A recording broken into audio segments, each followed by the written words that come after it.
Mr. Speaker, this morning I rise before you and my honorable colleagues to share the plans that have been put in place to reopen our schools safely for in-person learning on Monday, May 10th.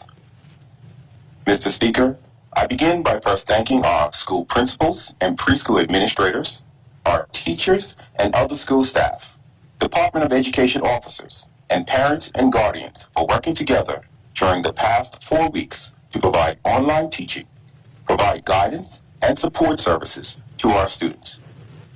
I acknowledge that there are additional demands placed on staff and parents during remote learning, and in recognition of this, I highlight and celebrate their resilience and perseverance with navigating all the different virtual platforms that were used for remote learning with our students.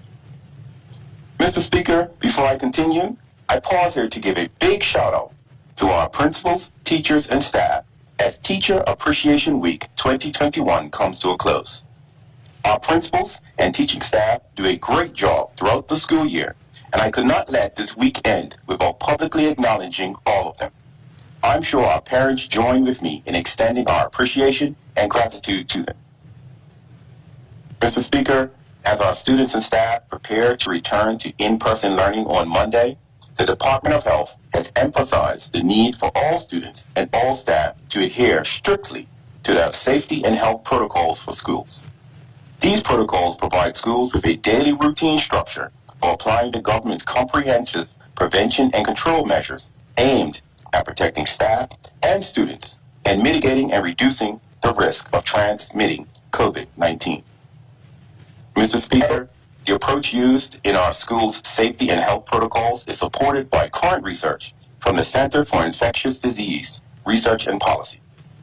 In an April 30th, 2021 article published by this center, recent research findings revealed that, and I quote, when strict protocols were implemented for preventing, diagnosing, and managing school-associated cases, in-person learning in public schools was not associated with increased prevalence and incidence overall compared with the general community, and secondary transmission was infrequent, end quote.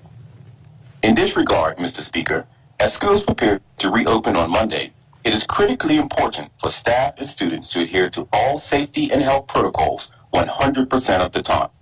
This must be the standard, because following the protocols is a contributing factor to ensuring the sustained safety of staff and students.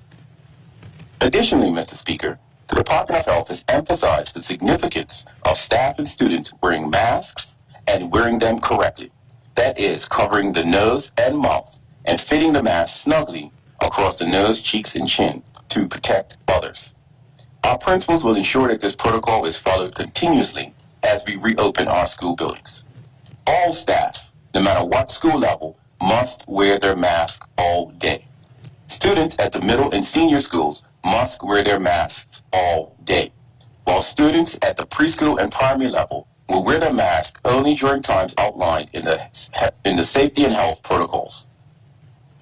Mr. Speaker, the Department of Education has provided school staff with reusable cloth masks, and there are measures in place for the provision of disposable masks for staff if needed. Parents and guardians are responsible for providing masks for their children, and we need parents to ensure that children have an extra mask or two in their school bags in the event that their mask gets soiled or damaged. As stated, mask wearing plays a key role in protecting others from COVID-19 viruses. Mr. Speaker, it is pleasing to know that there are businesses that recognize the importance of working together to keep our schools safe. This week, the General Manager of Bermuda Cleaning Limited, Mr. Ryan Fires, made a donation of over 1,000 cloth masks for distribution in our public schools. The masks are an assortment of having the classic Bermuda crest, the Bermuda Islands, and the Somerset and St. George's cup match theme designs. These masks will be distributed to students with an identified need.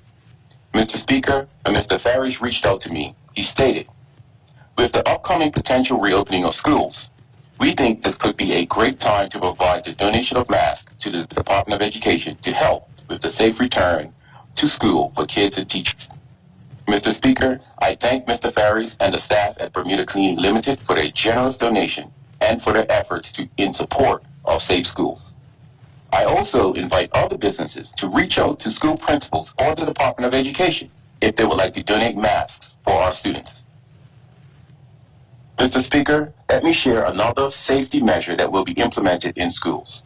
Just this week, Monday, I met with the Education Emergency Measures Committee to discuss the introduction of a saliva testing screening strategy for public and private schools. The EEMC is in support of this screening strategy, which will help health officials identify persons in our schools who may be COVID-19 positive and asymptomatic. This strategy will also enable health officials to identify exposure risk and put in place proper protocols needed to isolate individuals who have tested positive. This strategy adds another layer to our efforts to keep our schools as safe as possible.